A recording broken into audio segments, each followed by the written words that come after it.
जिंदगी हमें सब कुछ सिखाती है, लेकिन धीरे। हम जल्दी जवाब चाहते हैं, पर जिंदगी जल्दी नहीं समझ आती। हम सही उम्र में गलत फैसले लेते हैं और गलत उम्र में सही बातें समझते हैं। आज हम यही जानने की कोशिश करेंगे, जिंदगी समझने में इतना समय क्यों लगता है। जिंदगी हमें जवाब देर से क्यों देती है। जब सवाल सबसे ज्यादा होते हैं, तब समझ सबसे कम क्यों होती है। और जब समझ आती है, तब वक्त निकल चुका होता है। यही सवाल हर इंसान कभी न कभी खुद से पूछता है। हम बचपन में जल्दी बड़े होना चाहते हैं। हमें लगता है बड़े होकर सब आसान हो जाएगा। स्कूल में हम कहते हैं बस ये साल निकल जाए। कॉलेज में हम कहते हैं बस नौकरी मिल जाए।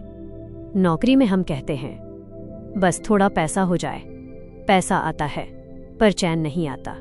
रिश्ते मिलते हैं पर सुकून नहीं मिलता। हम सब कुछ कर रहे होते हैं, फिर भी अंदर कुछ अधूरा रहता है। हम दिन भर व्यस्त रहते हैं, पर मन खाली लगता है।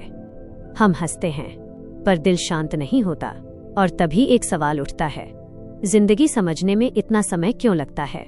इसका जवाब हमारे दिमाग के अंदर छुपा है।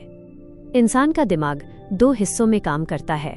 एक हिस्सा भावनाओं से चलता है और दूसरा हिस्सा तर्क से। भावनाओं वाला दिमाग तेज होता है, वो तुरंत प्रतिक्रिया देता है। डर, खुशी, गुस्सा, लालच, सब वहीं से आते हैं। तर्क वाला दिमाग धीरे बनता है। यही हिस्सा सोचता है, समझता है और सीखता है। वैज्ञानिक बताते हैं इंसान का ये हिस्सा पूरी तरह विकसित होता है करीब 25 साल की उम्र में। इससे पहले हम ज्यादा महसूस करते हैं, कम समझते हैं। इसीलिए हम जल्दी फैसले लेते हैं और अक्सर गलतियां करते हैं। लेकिन यही गलतियां हमें सिखाती हैं। हमारा दिमाग पत्थर नहीं है, वो बदलता है। हर अनुभव, हर दर्द, हर असफलता दिमाग के अंदर नई वायरिंग बनाती है। इसे न्यूरोसाइंस में न्यूरोप्लास्टिसिटी कहा जाता है। मतलब दिमाग सीखता है, लेकिन समय लेता है। कोई शॉर्टकट नहीं होता। किताबें ज्ञान दे सकती हैं, पर अनुभव समझ देता है।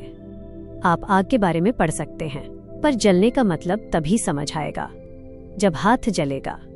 जिंदगी भी ऐसी ही है। जब तक हम गुजरते नहीं हैं, तब तक हम समझते नहीं हैं। यही बात एक महान थिंकर ने भी महसूस की थी।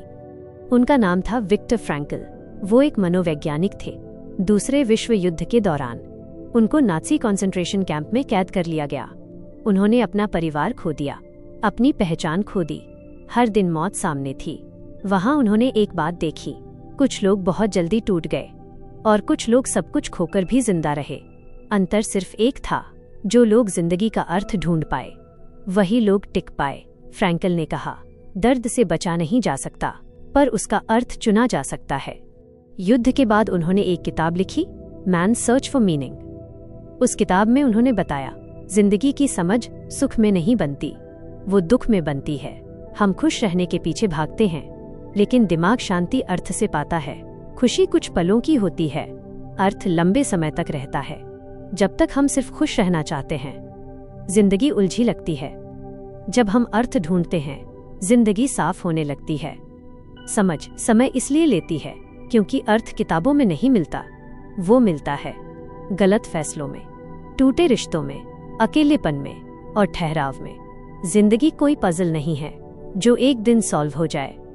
जिंदगी एक प्रक्रिया है, समझ कोई मंजिल नहीं, वो एक यात्रा है। अगर आपको लगता है आप देर से समझ रहे हैं, तो आप गलत नहीं हैं। आप सीख रहे हैं, और सीखने में समय लगता है। सबसे गहरी समझ सबसे शांत उम्र में नहीं आती, वो सबसे सच्चे अनुभवों में आती है। और जब समझ आती है, तब जिंदगी कम केओटिक और ज्यादा मीनिंगफुल हो जाती है।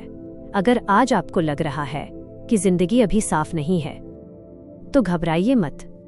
आप पीछे नहीं हैं, आप प्रक्रिया में हैं। समझ कभी जल्दी नहीं आती, वो तब आती है जब हम तैयार होते हैं। जिंदगी हमें देर से नहीं सिखाती, वो हमें सही समय पर बदलती है। और शायद यही वजह है कि जिंदगी समझ में थोड़ी देर लगती है। ये शब्द बहुत ही गहरे और सच हैं। क्या आप चाहते हैं कि मैं इस विषय